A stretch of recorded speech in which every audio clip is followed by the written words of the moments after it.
Mas que os irmãos já peguem a palavra de Deus mais uma vez em mãos, para lermos o texto base para a pregação desta manhã, Salmo 137.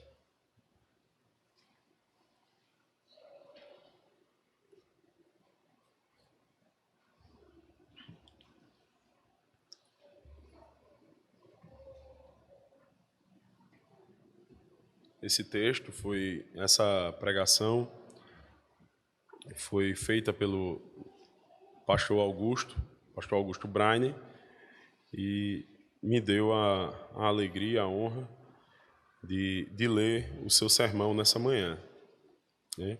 Para os irmãos que porventura não estejam acostumados ainda com essa prática, né? Nossa igreja, nós entendemos que o ministro, o pastor, ministro ou presbítero docente é aquele que preenche todas as exigências da palavra de Deus para anunciar o Evangelho, né? Nós entendemos isso a partir da Escritura, isso está respaldado pelos nossos símbolos de fé. Ele, quem recebeu os dons, o chamamento e o treinamento necessário para tal. Essa obra tão grandiosa que é da igreja, mas que é executada por um ministro específico chamado para, designado para isso. Só que os presbíteros, eles preenchem também algumas dessas exigências. Eles têm os dons, né? Eles foram chamados, não tiveram o treinamento nas línguas originais, na teologia necessário para tal, mas que é resolvido com essa prática. O pastor deixa o seu sermão, então vocês gozam de todos os benefícios de autoridade chamada para o ensino, certo? E com o cuidado, com o zelo demonstrados por ser um sermão produzido por alguém que recebeu treinamento suficiente para tal. Então eu peço que os irmãos recebam essa pregação da palavra de Deus, como palavra de Deus, como nós aprendemos do nosso próprio Senhor. Vamos agora ler o Salmo 137, diz assim: Às margens dos rios da Babilônia, nos assentávamos e chorávamos, lembrando-nos de Sião. Nos salgueiros que lá havia, pendurávamos as nossas harpas, pois aqueles que nos levaram cativos nos pediam canções, e nos nossos opressores, que fomos alegres, dizendo: Entoai-nos algum dos cânticos de Sião. Como, porém, haveríamos de entoar o canto do Senhor em terra estranha? Se eu de ti me esquecer, ó Jerusalém, que se resseque a minha mão direita, apegue-se-me a língua ao paladar, se não me lembrar de ti. Se não preferir eu, Jerusalém, a minha maior alegria. Contra os filhos de Edom, lembra-te, Senhor, do dia de Jerusalém, pois diziam: arrasai-a até os fundamentos. Filha da Babilônia, que hás de ser destruída, feliz aquele que te der o pago do mal que nos fizeste. Feliz aquele que pegar teus filhos e esmagá-los contra a pedra. Amém. Vamos orar ao Senhor, irmãos. Senhor Deus, nosso Pai, nós te damos graças, ó Deus, por tudo que o Senhor já tem feito por nós até aqui. Por ter nos abençoado com os salmos, as orações, a leitura da palavra. mas esse momento, ó Deus, em que ouviremos a pregação da Tua palavra, a Tua palavra explicada, a Tua palavra aplicada às nossas vidas, nós te pedimos, Senhor, que os nossos ouvidos estejam atentos e os nossos corações, ó Deus, abertos, terreno fértil para o Teu chamado, para o Teu anúncio da Tua lei e do Teu evangelho, para o anúncio da esperança que há em Ti, Senhor. Nos ajude nesta manhã, amolece os nossos duros corações, Senhor, para que sejamos abençoados ricamente por esta pregação. Em nome de Jesus, amém.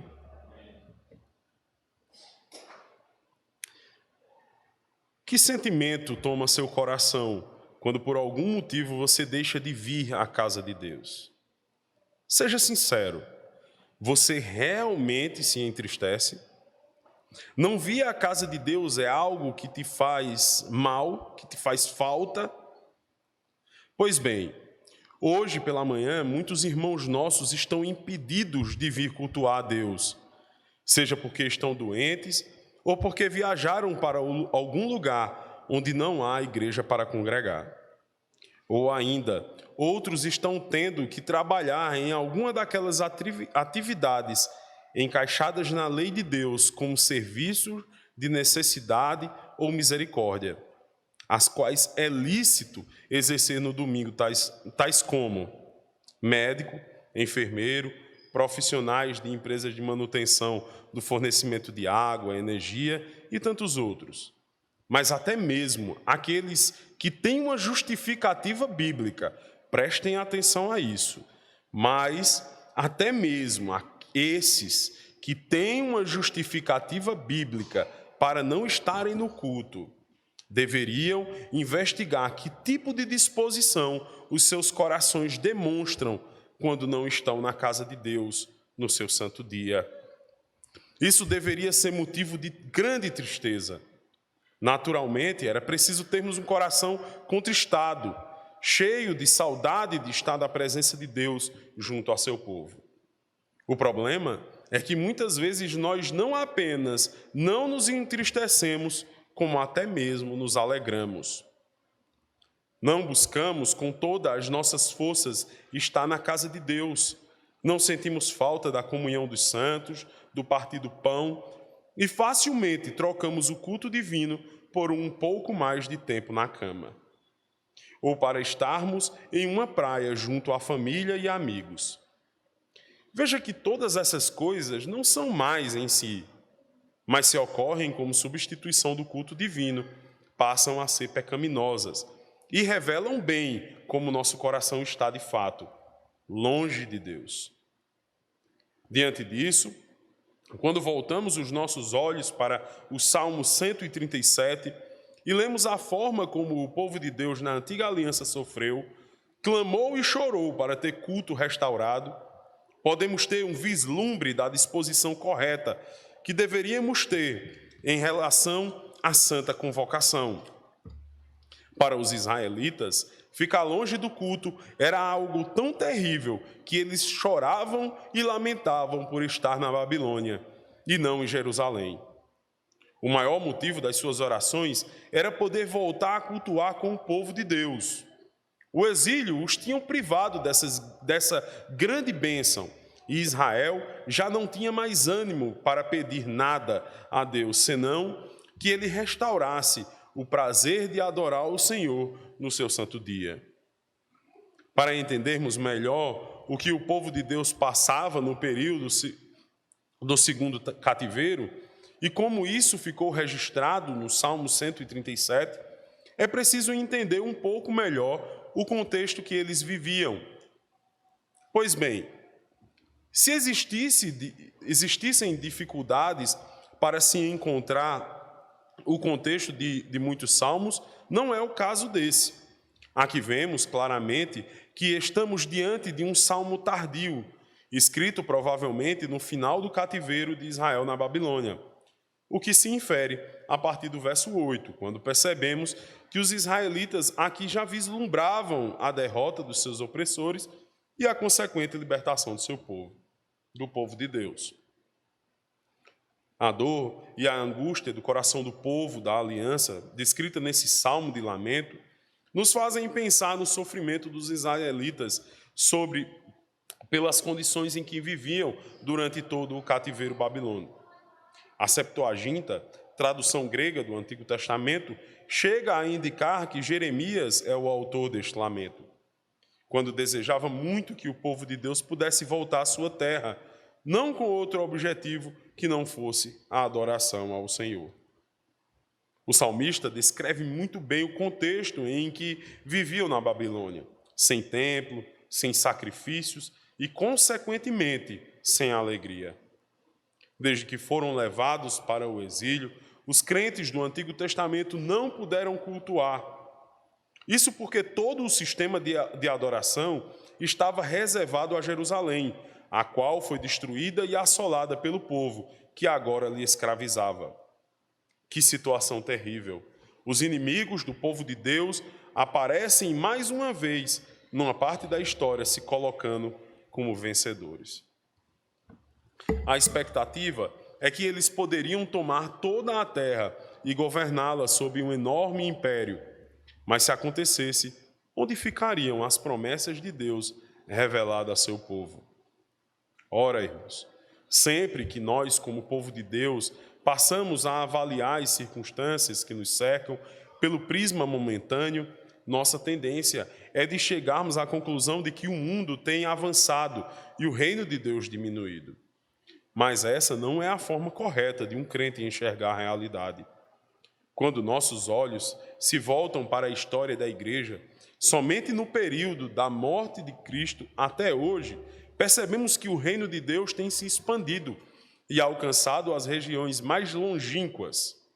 Vemos também a influência que a sociedade, especialmente ocidental, carrega em seus valores e costumes que procedem da palavra de Deus.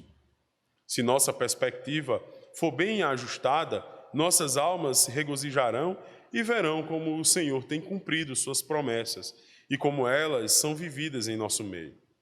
Foi exatamente isso que animou Israel no cativeiro, pois apesar de todo o sofrimento, as palavras dos israelitas são de confiança em meio à dor, esperança em meio às lutas diárias.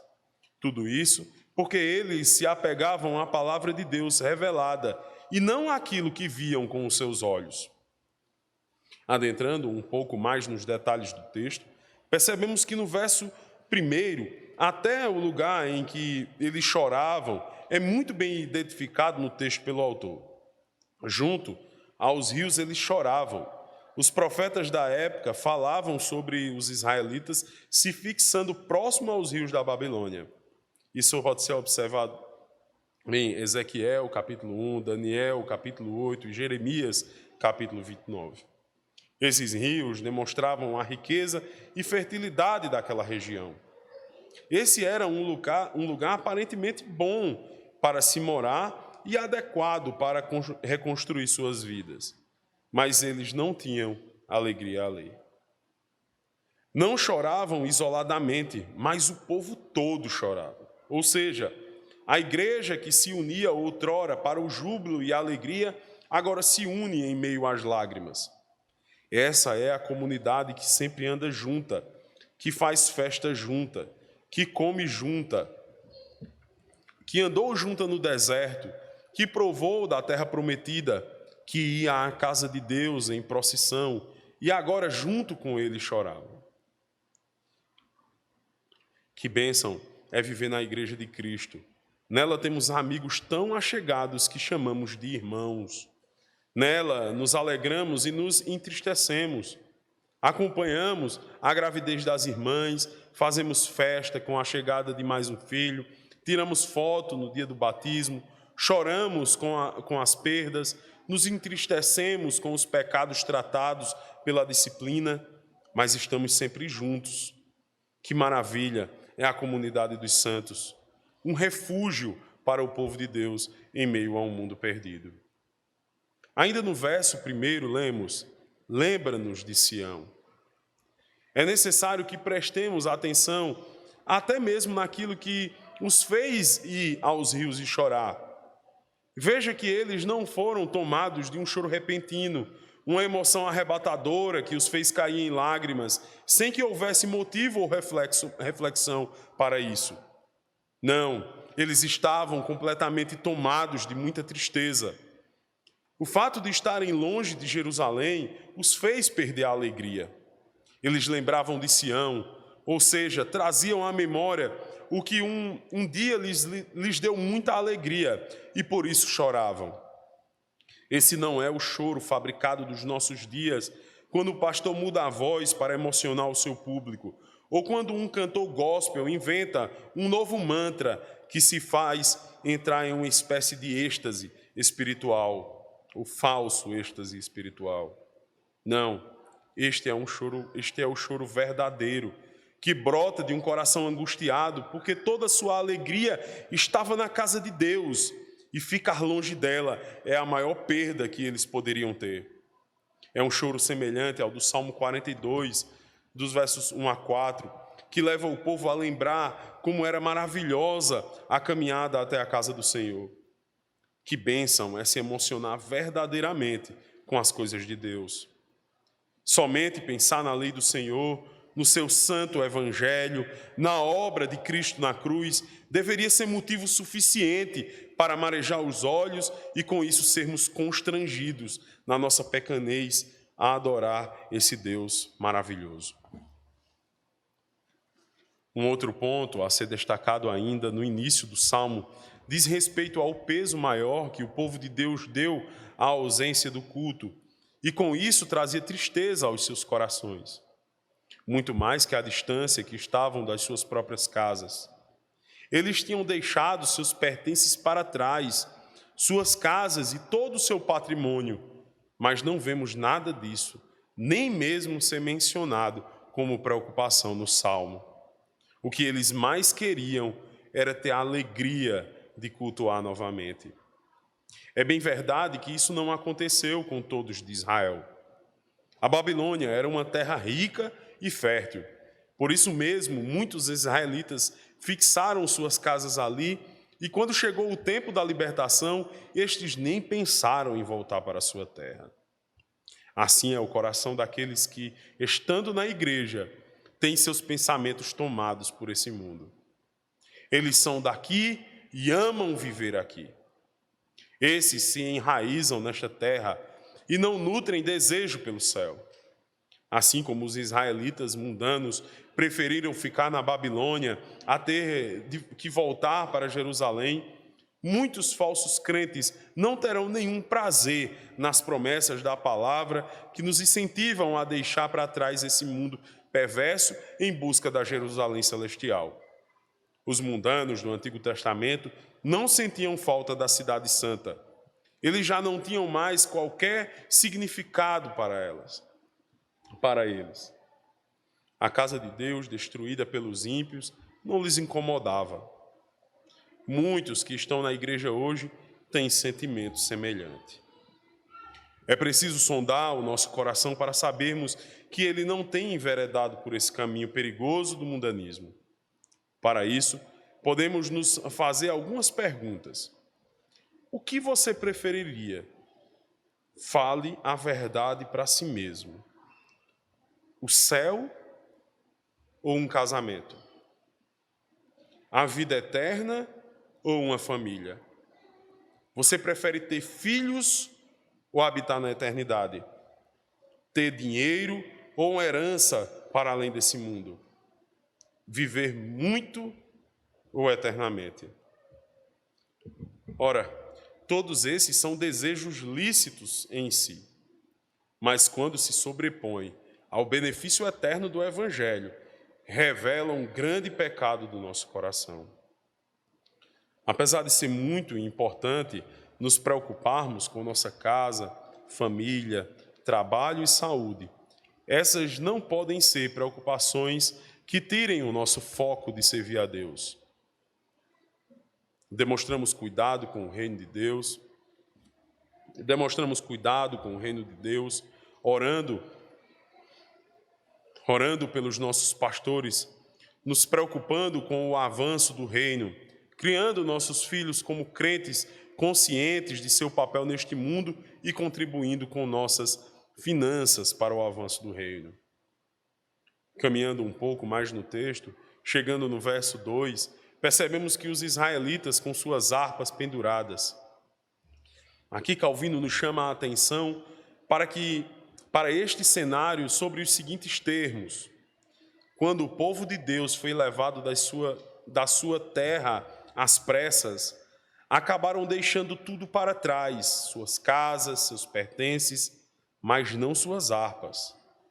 Aquele instrumento que os remetia à adoração, ao cântico dos salmos, permaneceu ali junto a eles. As harpas seriam como que memoriais da terra prometida, um símbolo de esperança, pois eles ansiavam por ter uma oportunidade de louvar novamente a Deus em culto público. Os salgueiros aqui mencionados demonstram que o lugar era realmente muito belo, pois além de rios existiam árvores frondosas que davam sombras. Parece que ali eles poderiam ser tentados a desistir de Jerusalém e cantar louvores na Babilônia, esquecendo da promessa do Senhor. Mas nada além de Jerusalém poderia alegrar o povo de Deus. O coração deles estava tão abatido que as harpas usadas para o louvor a Deus foram penduradas. Não havia motivo para tocá-las. Não havia por que se alegrar. Matthew Henry aponta o detalhe de que o povo de Deus não escondeu suas harpas, mas as pendurou, ou seja, as colocou como esperança de que um dia seriam tocadas novamente. Assim, os israelitas, em meio à profunda tristeza, esperavam que um dia todos os seus inimigos estariam vencidos e eles louvariam ao Senhor com muita alegria. Não é essa a nossa esperança? Sim, um dia nós seremos libertos completamente deste mundo terrível e louvaremos a Deus não apenas um dia por semana, mas por toda a eternidade. Chegando aos versos 3 e 4, percebemos que não bastasse toda a humilhação que o povo de Deus tinha passado ao serem derrotados, levados cativos, aprisionados, agora os seus inimigos, os mesmos que destruíram a cidade santa, o templo e as próprias casas daquele povo, pedem que eles cantem os cânticos de Sião. Essa é a maior de todas as perversidades que os filhos do maligno poderiam pedir, usar o que é sagrado para distrair os profanos.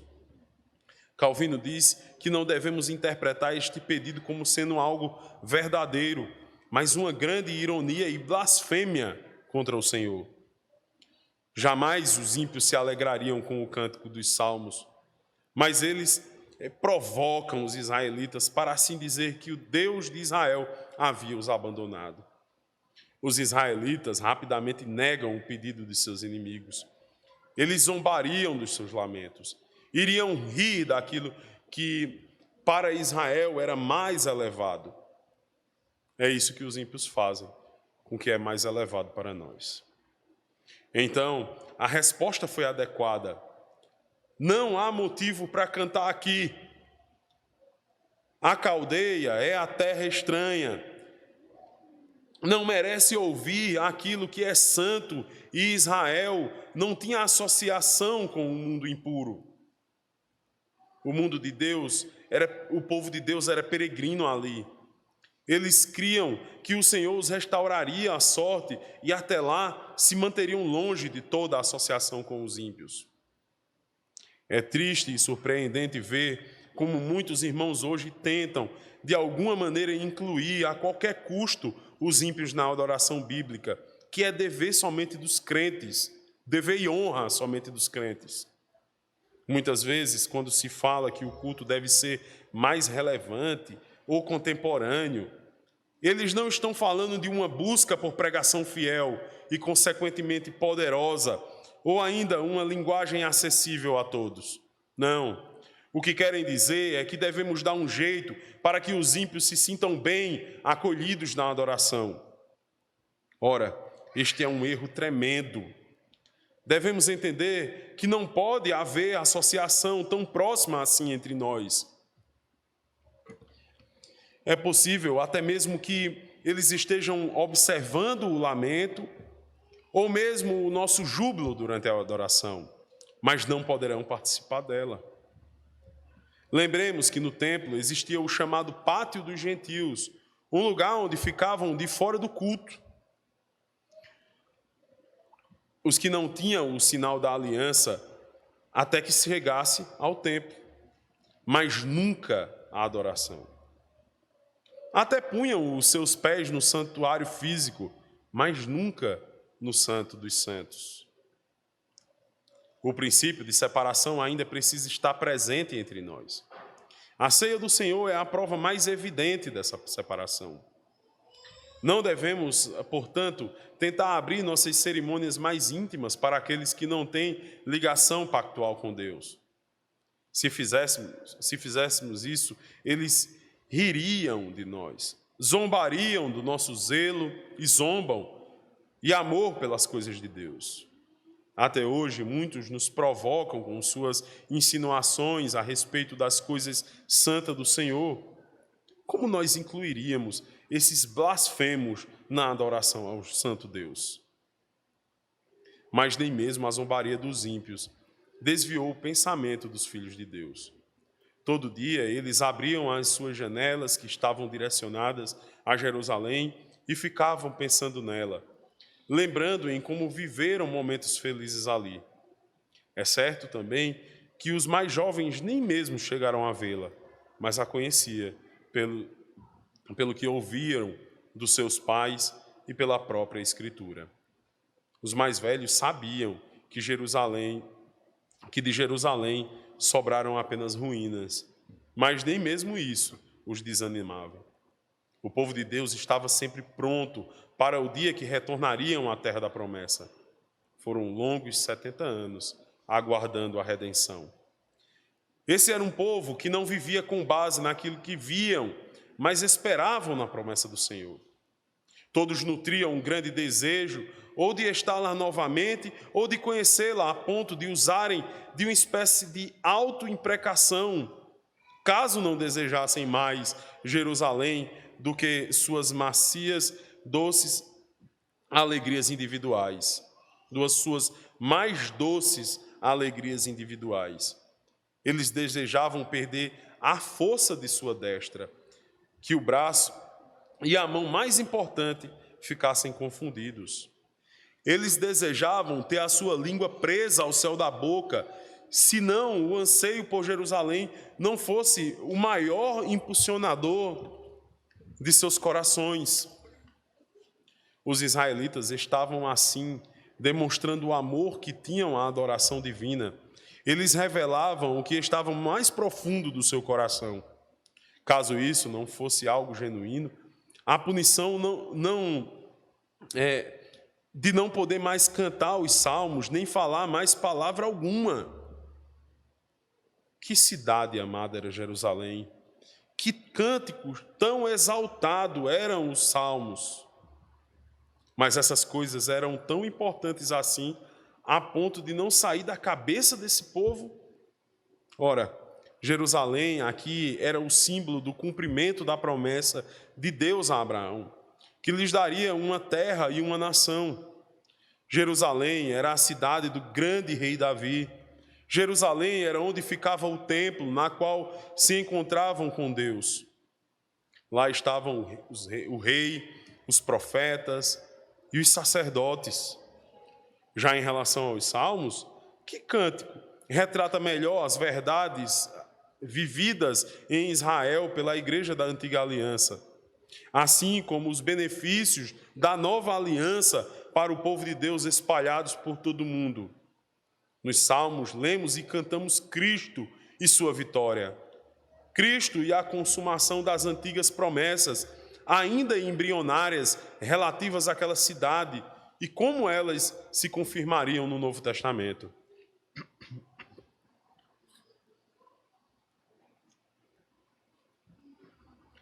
Quantos anos ainda vamos ter que esperar para nos encontrar com o Senhor? 50, 60, 70 anos? Não sabemos, mas nada nessa terra pode nos tirar essa esperança. Ele prometeu que nos resgataria desta terra estranha, do meio dos ímpios e de sua zombaria. Nossas casas aqui são temporárias, irmãos. Aquilo que temos hoje deve ser compreendido tanto compreendido como encarado como algo passageiro, apenas para nosso sustento nos poucos tempos que aqui passamos. Nossas preocupações, temores, incertezas precisam ser colocadas no lugar certo, pois nossa esperança está na eternidade. Assim como os israelitas na Babilônia, devemos acordar todo dia, abrir as nossas janelas e imaginar o dia que estaremos naquele lugar santo, prometido pelo Senhor. Precisamos orar para que nosso Redentor venha logo, como Ele mesmo ensinou, que venha o teu reino, que Ele adiante a sua vinda e nos leve para a nova Jerusalém, onde cantaremos ao Senhor eternamente. O final do Salmo apresenta o povo de Deus orando para que o Senhor Deus dê o pago aos inimigos de Israel. Esse parece ser mais um daqueles versículos violentos que os crentes da nossa época não suportam ouvir, nem muito menos cantar. Mas tudo isso não passa de falta de conhecimento sobre o que é pedido aqui. Ora, lembremos que não estamos diante de brigas individuais. Não são discussões entre pessoas, mas como conhecemos no contexto dos Salmos, a luta se dá entre os filhos de Deus versus os filhos do mundo. A santa semente contra a descendência da serpente. O Messias bem-aventurado contra os ímpios. A antiga intriga continua. O povo de Deus, portanto, continua orando pela igreja, pela expansão do reino e, consequentemente, pela destruição dos inimigos. Os filhos de Edom são da descendência de Esaú, o filho de Isaque, que não pertencia à aliança, que vendeu sua primogenitura por um prato de lentilhas. Veja que, em última instância, eram filhos do mesmo pai Abraão. Lembremos que os edomitas proibiram Moisés passar com o povo de Deus por suas terras durante o Êxodo e os ameaçaram de guerra. Eles eram inimigos do povo de Deus, mesmo sendo primos. Entretanto, no Salmo 137, há uma aplicação desses inimigos. Aqui o salmista inclui todas as nações vizinhas à Caldeia, os identificando como adversários históricos de Israel, e declarara que todos eles deveriam ser derrotados para que o domínio do rei de Israel se estabelecesse em todo o mundo. O pedido é: lembra-te, Senhor, ou seja, não te esqueça das tuas palavras, da aliança com os teus filhos. Então o povo pede a Deus que envergonhe os ímpios, que arrase com aqueles que arrasaram com a cidade santa. E por isso ainda suplicam que seus filhos sejam esmagados contra a rocha. Que imagem terrível! Pequenas crianças, prestem atenção, pequenas crianças lançadas contra a rocha até a morte. Esse pedido de vingança seria pecaminoso se o Senhor já não houvesse revelado que os destruiria. Pois devemos orar para que os nossos inimigos se consertem. Todavia, nesse caso, vemos pecadores obstinados e guardados para a ira de Deus, que devem ser eliminados. O que eles estão recebendo aqui é justamente o mesmo que fizeram. O povo de Deus pedia, portanto, justiça e não simplesmente vingança. Isaías já havia predito que a maldade desse povo que desejava arrasar com os israelitas e exterminar aquela raça da terra seria destruída sem misericórdia pelo Senhor. Pois bem, É exatamente o que Deus irá fazer com eles. O fato de matar seus filhos, e não somente os adultos, demonstra que Deus não permitirá que surja uma descendência ímpia para se levantar novamente contra o povo de Deus. Eles seriam tratados na mesma medida que trataram. É o princípio da proporcionalidade do erro com a punição, ensinada no Antigo e no Novo Testamento pelo próprio Cristo. E pelo próprio Cristo, em Mateus capítulo 7, verso 2. Nos chama a atenção, por fim, o elemento apontado na execução do juízo, a rocha. Esse era o material utilizado para executar a pena de morte aos obstinados no Antigo Testamento. A rocha, na linguagem bíblica, tem a importância de revelar firmeza e estabilidade. A palavra de Deus é comparada a uma rocha, pois não muda. Os inimigos, portanto, seriam esmagados pela imutável palavra do Senhor. Eles que zombaram das promessas do Deus de Israel receberam a punição de uma forma tal que serão esmagados pelas verdades bíblicas. No verso 9 do Salmo 137, ainda é dito que o bem-aventurado será aquele que retribui o mal aos inimigos da igreja. Não é à toa que Cristo é chamado de rocha. Ele deu pago aos inimigos. Ele venceu todos os inimigos do povo de Deus e triunfou em glória.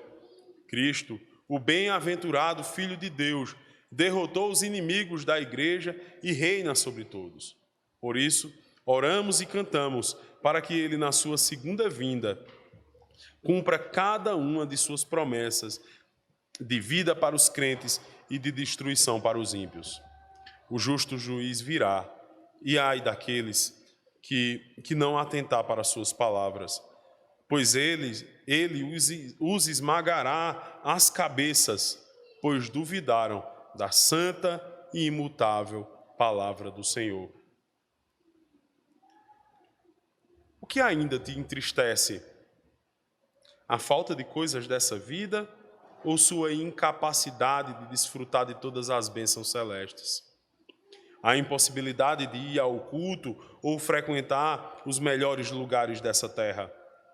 As suas quedas no processo de santificação ou sua falta de prosperidade nesse mundo? É bom que vejamos bem o que realmente deve nos afligir e nos entristecer, para que não percamos de vista Jerusalém e amemos mais as coisas desse mundo do que as do porvir.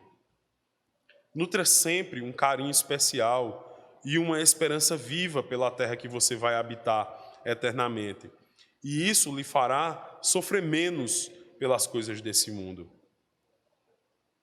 E quanto a você que não tem Cristo, o que lhe traz esperança para viver?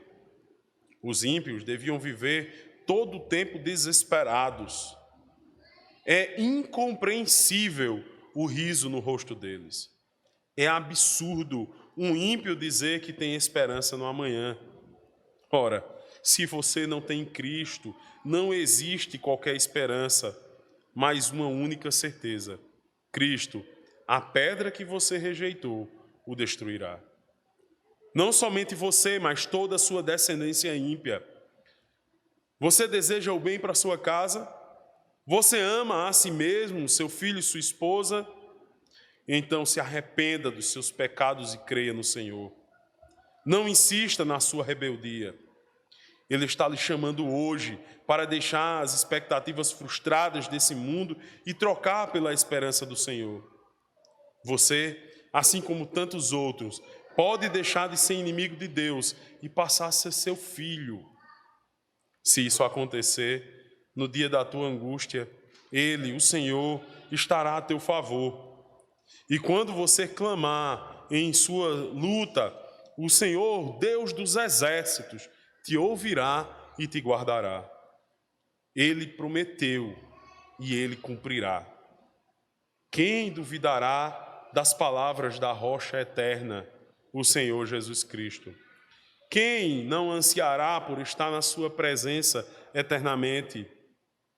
Eu e minha casa serviremos ao Senhor. Amém. Vamos orar.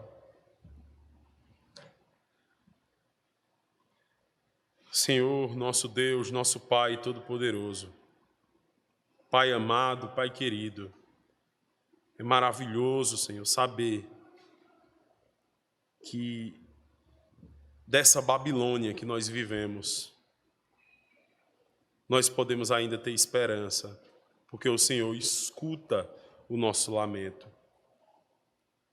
Porque o Senhor nos fez promessa a nós, aos nossos pais, aos nossos filhos, de que nos resgataria.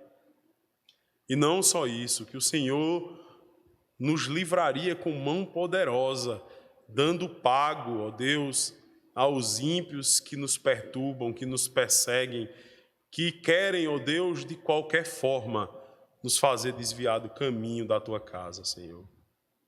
Que querem nos impedir de cultuar, que querem nos impedir de educar os nossos filhos nos Teus caminhos, que querem nos impedir, ó Deus, de viver uma vida santa e reta, ó Deus, diante de Ti, Pai. Porque a adoração ao Deus Santo, o anúncio do Evangelho, a castidade da Tua igreja, que é a santidade, ó Deus, ofende esses pecadores que Te odeiam e que se desviam de Ti, Pai. Assim como os irmãos, ó Deus, que estavam às margens do rio da Babilônia, que foram levados cativos por aqueles malfeitores. Nós oramos hoje, Senhor. Esmaga os nossos inimigos, Senhor. Dá-nos, ó Deus, liberdade. Continua, ó Deus, a dar-nos liberdade de Te adorar e de anunciar as maravilhas do Teu reino, Senhor. Não permita que os homens maus desse tempo, que os ímpios desse tempo, ó Deus, consigam impedir a Tua igreja de fazer o que é bom para Ti, Senhor. Nos ajude, Senhor. Nos dê força em meio às tribulações. Nos console em meio às dificuldades. Nos ajude a sermos úteis na Tua casa, a Te servir, a servir aos nossos irmãos. Esmaga os nossos inimigos, Senhor. Nos livra, ó Deus, dos homens maus que se levantam nos dias de hoje. Nós Te pedimos, Senhor, que desses homens maus, que do meio desses homens maus, havendo, ó Deus, daqueles que o Senhor na eternidade escolheu, nos ajude, dando intrepidez, nos fortalecendo a irmos lá, no meio dos nossos inimigos que estão armados contra nós, resgatar esse servo que o Senhor escolheu para Te servir, Senhor. Se há, ó Deus, no nosso meio, ou alguém nos escutando, ó Deus, agora pela internet, que o Senhor, que não conhece o Senhor, que o Senhor toque o seu coração, Senhor. Que o Senhor tire o coração de carne desse pecador miserável e dê tire o coração de pedra e dê-lhe um coração de carne. Um coração apto a ouvir, ó Deus, a Tua voz, a voz do bom pastor, para que ele se una à multidão dos Teus filhos que Te adoram. Se una, ó Deus, à marcha do Teu exército que avança sobre esse mundo, para a glória do Teu reino, para o louvor do Teu nome e para o bem da Tua igreja. Amém. Vamos de pé agora, irmãos, cantar em resposta à pregação da palavra de Deus. Esse salmo que acabamos de ouvir a pregação, Salmo 137.